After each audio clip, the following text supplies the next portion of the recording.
উঠাই দেবো এটা? হ্যাঁ ঠিক আছে। এই রাস্তায় উঠে যাবেন। এই যে আমাদের একটু ঘুরাও। মাস্টার তার এদিকে যেতেই পারবে না। তাহলে তো আর লাইভে থাকেও লাভ নেই। এই হোটেল লাইভে এটা এটা আমি অনেক ঘাটছি এই ইয়াগুলোর উপরে। এটা এমন কিভাবে করছে আমি বুঝলাম না কিছু। এটা বালি টালি দিয়ে মনে হয় করছে। হ্যাঁ মানে ইয়েতে এই পাশ থেকে হেঁটে হেঁটে ওপাশে গেছে এবং ওপাশ থেকে হেঁটে হেঁটে এই পাশে আসলাম। দারুণ তো। সাম্পান তাই লাইভ ক্লোজ করে দেয় না। ক্লাস ফিটার দাও। কে আছে লাইভে?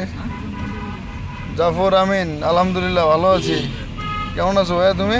আমি এদিকে তো গেছি। ইসমাইল সিরাজি, সাগর আক্তার, মুন্ডাই এটা রেখে